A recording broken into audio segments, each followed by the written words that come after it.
It's the 30th anniversary of AS220. My, how time flies.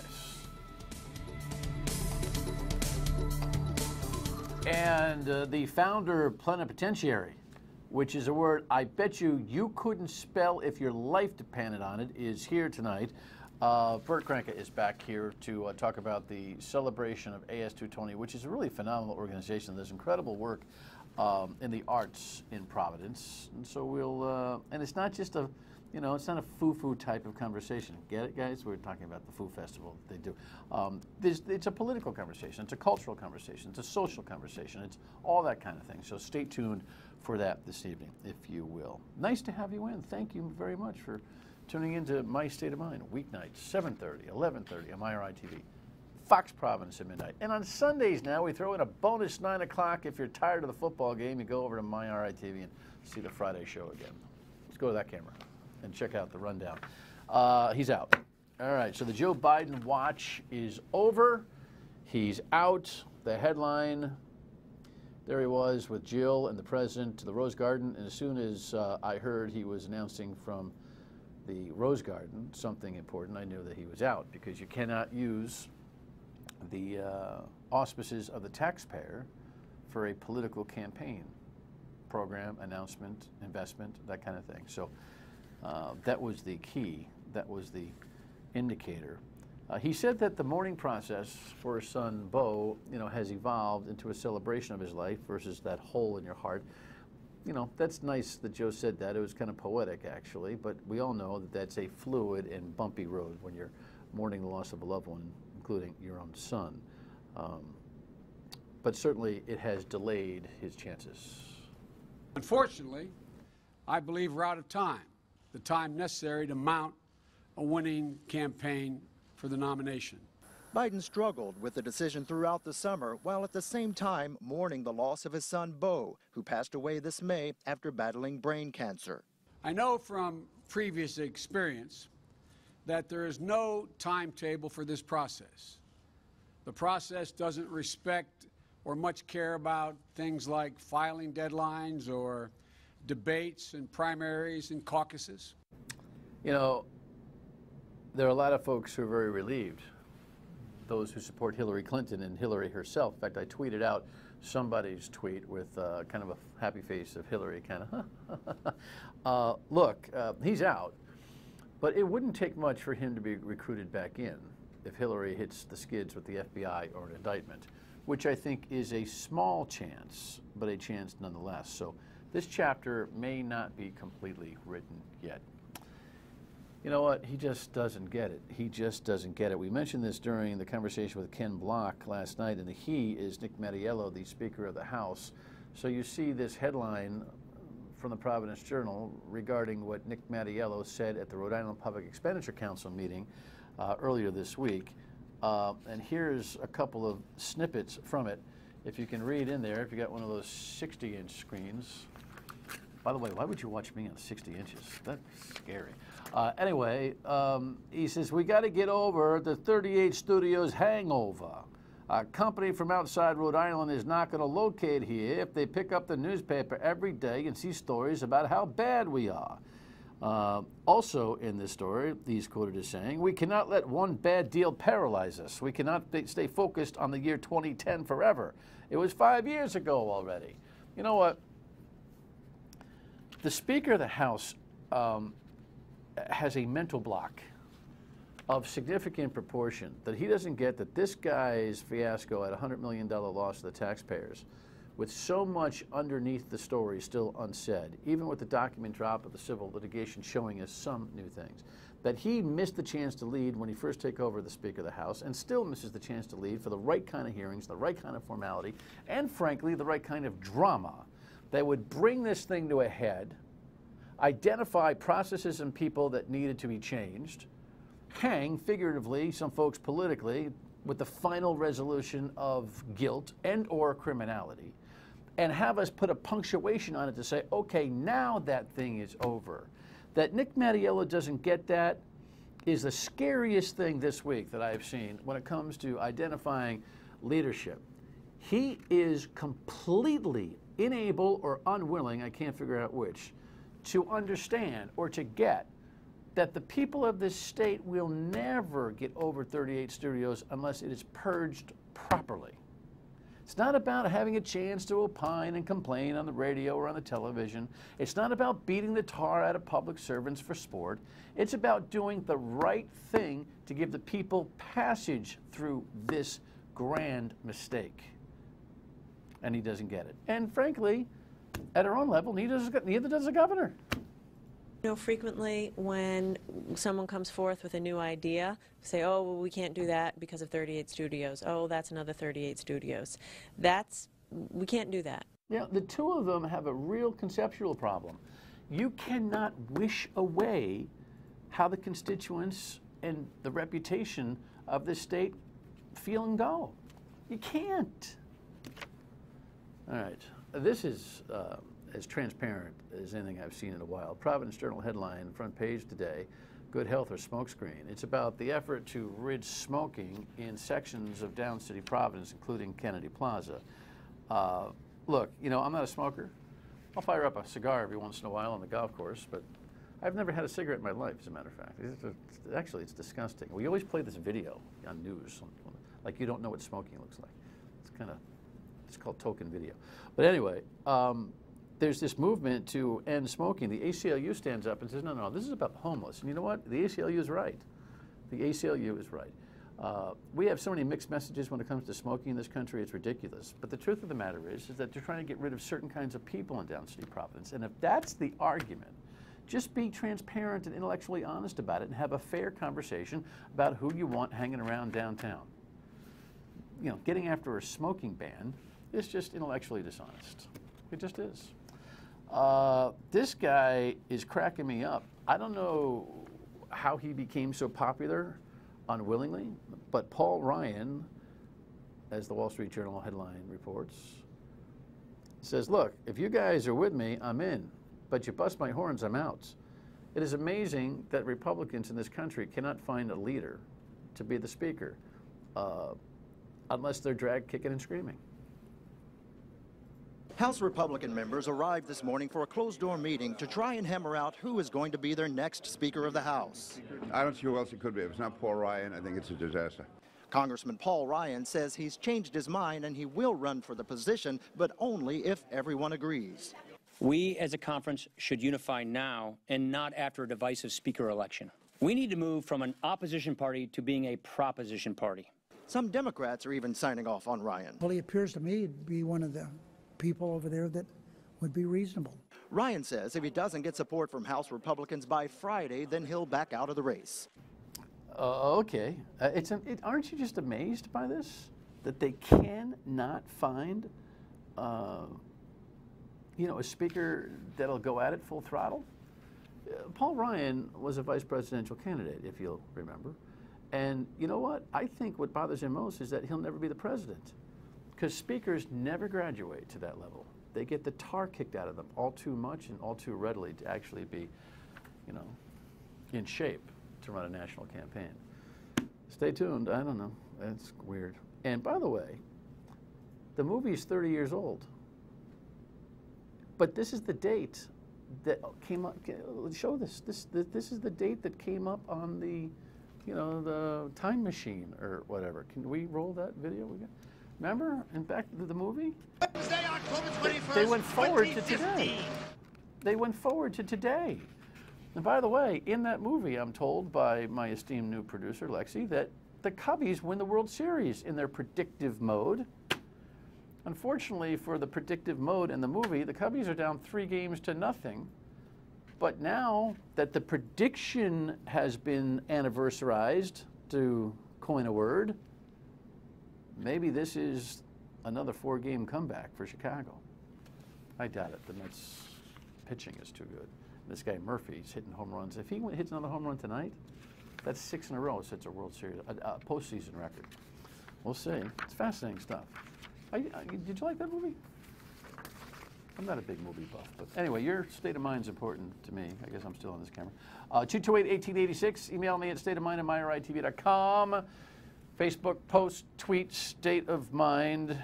We'd love to hear what you think. In the meantime, we come back and celebrate another anniversary. It's actually 30 years ago, the movie, 30 years ago, AS220. See how that all comes together?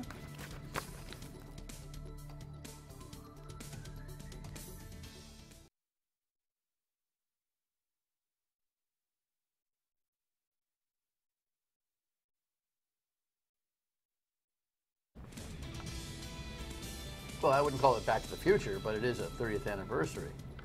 Look at this. Yes, AS220 at 30 years of age. It's always cool when an organization marks a calendar event like this. And but you got to explain it. What is plenipotentiary mean? Yeah. What is that, Bert? Well, we were trying to figure out what kind of title to give me, and I actually got that title from David Caroff. We were trying to find the most pretentious title that I could label myself with, and plenipotentiary. Well, congratulations! Thank you. I think we did a good job. Everybody reaches for their phone every time I say it and looks for Wikipedia. But what it actually means is an ambassador to a country who has full authority to act on behalf of its country without seeking permission. The seeking permission thing is going to be a little edgy. Did you come up with this, David, too? Or David's a communications director at AS220. Bert used to run the joint and still does. Is that what it is? No. It means you can, though, if you want to at any time? Is that what that means? Well, we'll see what it means. No, Shayla Rivera and the new incoming managing director, which is the first time we're going public with this, is Shauna Duffy, who will be replacing the amazing Aaron Peterman. Will be coming in to be the people who are directly accountable to the board and are responsible for the operations of the organization. I'm going to be focused primarily on our consultancy, which is called Practice, working with Lucy Searle to continue with our real estate development, and they're still going to sort of use me to help with the fundraising and continuing to generate money. Because you've got all the equity in the organization. Yeah. Go 30 years back. How did this whole thing start? Oh my God. It Is came this your out, baby? I'm the founder. It came out of a process of me doing an exhibit that was panned, and then a bunch of us wrote a manifesto, and in that process we decided to do an event that was an unjuried, uncensored event. Then I went traveling around the world a little bit, around in Europe predominantly, and then came back and decided I wanted to open up a place that really was a result or a manifestation of that process and that manifesto. So the idea was to create an unjuried, uncensored environment that focused on artistic practice and artistic process and the intrinsic value of what artists bring. And we did it with $800 in a non-functioning building. A few of us moved in there, and we invited anybody and everybody to do whatever they wanted. You say all these fancy words with, in a rapid pace, but these are substantial words that you have used to describe what AS220 is or what your manifesto was. So I'm going to get to you, David. Hang in there. But just slow down and tell me what you mean. Well, okay. Yeah, thank you for the opportunity. I think that, listen, we live in a culture and in a world that's dominated by capitalism. And this is not weighing in one way or another, but the fundamental values of capitalism are power and money, right? And we're suggesting that there are other kinds of values that help to serve community and provide more equity. And we think that artists are a critical part of that conversation. Okay, I mean, it was Mayakovsky's quote I use all the time, too much, but art is not a mirror to the world, but a hammer with which to shape it. And I think many times in our culture we've reduced artists to being a commodity, either for what they produce or who they are as a character or a persona, when in fact there's a lot more that artists bring to the conversation in terms of shaping community and actually being a kind of conscience.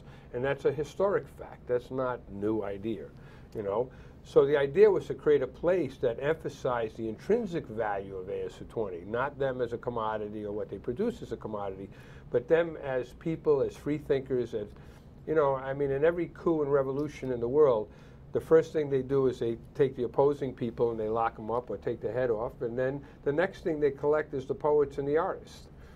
And there's historic exoduses from Germany and places like that of artists who had to get out because their lives and very lives were threatened because of their free thinking, So it was the idea to create a place to put an emphasis on creating the opportunity for any individual to be able to sort of develop their creative voice. And there's a lot of different programs. A lot of different programs. Right. You've brought me a lot of folks so far. Yeah, I mean, it runs the gamut from what you might consider the more traditional stuff. We have, black box theater. We have a performance space stage where bands play. And then we also have, the industries, which have been showcased on here before, which is a community print shop, a community darkroom and media arts lab, and a fabrication lab. And everything in between, the youth program and the galleries and restaurant and bar. We have commercial tenants. We have artists who live in our 3 buildings. So it's almost endless. And that's 30 years worth of work. What happens now? I don't know, David. Who wants to handle it? What happens now? At least 30 more years, if not substantially more than that. I mean, the big developments lately, as you probably know, AS220 purchased the former Satin Doll building in June, which is located on Aborn Street, right behind our Empire Street location. So the tentative plans for that is that's going to become our new main stage. And then there's conversations around. But there'll be people clothed on it for the most part. For the most part, but it's AS220, so right, you never know what's going to happen there. Take it as you will. Yes. So we're going to shift our performance space to the Satin Doll to be able to accommodate bigger crowds. Hopefully have a better sound system there, and then with that moving over, there's plans to expand our bar and restaurant, which is operating at capacity right now. People are walking out the door because there's no room. So hopefully expand those and allow for more revenue through that. I think it adds to the value of the city to dump that place and to renovate, and so that's a good thing. When we come back, we'll talk about this role of art in our community. It's not the first time I've heard this commentary. Stay with us.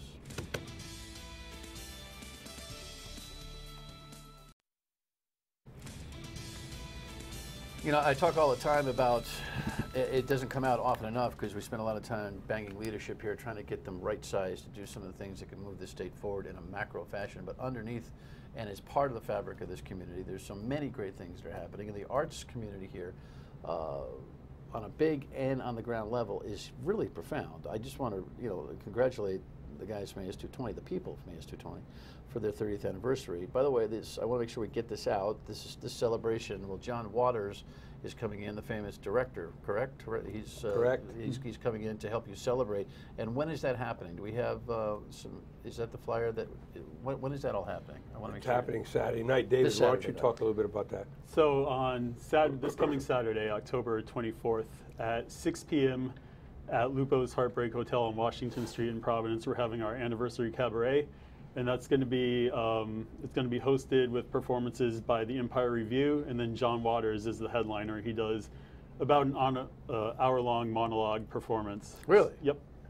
Or is that a secret? It's called This Filthy World.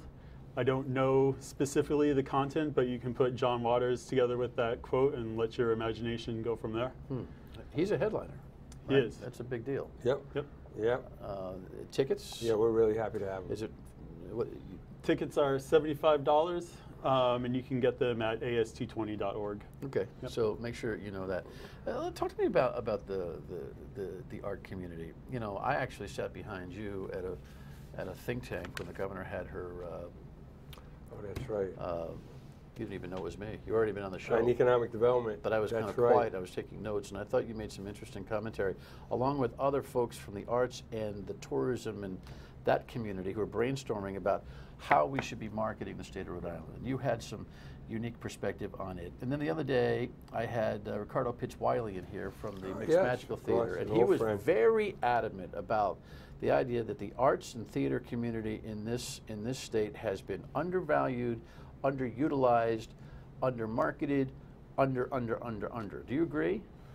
Well, yes. I mean, I think that's a sort of a generalization, but I think it's absolutely true. When you think about, there's a lot of talk about the value of arts, and there's been a tremendous expansion of programming, and there's so many we could mention if we had the time that are doing amazing work out there in arts and culture. I would suggest that we have more live, original music venues in the city of Providence than they do in Boston, but it's a struggle to keep all of these places open. The city has branded itself, the creative capital. How many resources from the city budget are actually being applied to this? Very few. You know, there's a Department of Art and Culture and Tourism, but it's completely under-resourced. You know, and similarly with the state. So, I mean, we give it a lot of lip service, and we know the value it's added, but how much support have we actually given to it? Well, Ricardo was making a point, and I'd like to get your perspective on this, Sure. and that is, we were talking about some very, very important issues of race, the police relationship with the community, all that kind of thing. Heck, I had a young lady in here. What was her name? Her last name. Her name was Angel Newman. Yep, Angel Newman. Let me just. Can we play a little clip of her last time she was here last year? I might have her back. We work with 400 to 500 students a year. Yeah, it's crazy. So each staff person that we have has like a caseload of, we call them advisees. So we really take on the role of not only artist mentors, but like, you know, life coaches and life mentors. It's really heavy. The young people we work with are warriors, but they've gone through a lot. We talked about what the gone through was with her on X number of levels, and she and I had a good debate on a couple of, you know, social discussions. But Ricardo was saying, look, there are conflict resolution opportunities through theater and through art that we're missing, that these fights in the press and the public and the mainstream news media and all that, one community out and race discussion is more creatively and constructively conducted through art and theater. Agreed? Absolutely. So that's what I'm talking about in terms of the undervalue. Maybe that's a national and local regional dynamic. Well, there's a variety of ways of looking at the value, you know. I think today, as many different urban planners and people talk about it, where does talent and where do people want to reside? They want to reside that has a rich cultural opportunities and diversity, and we want to celebrate that. At the same time, we want to make sure that we're not leaving anybody behind that's here, that's local. And how do we continue to provide opportunities and address issues of social equity as we're doing this? And arts do it extremely well, and they also provide the venue for these conversations to happen. I mean, we've had a number of it. We have an artist in residence from Pittsburgh right now who's doing some controversial work at AS220 and causing all kinds of conversation. Doing what? All race-based stuff. What's going on there? You know? Well, you got to get them in here too. More conversation. But give me a tidbit. What's happening? DS Kinzel is our artist in residence for October, and he's been doing some, I guess they're hand-painted large-scale posters that appeared one day, which I guess, you know, with, I don't want to spoil it for anybody, you can come down to Empire Street and check it out, but I would say controversial race-based issues that they bring up. And, you know, it's sparked a lot of conversation, not only with people in the community walking by the street, you know, what it sets off in their head, but also, you know, with the organization itself. Well, I'm going to have to swing by. Listen, what happens at this, there's a vibrancy that comes from AS220 that I think the community has come over 30 years to really appreciate and value. And so congratulations. Thank you so much. On your manifesto.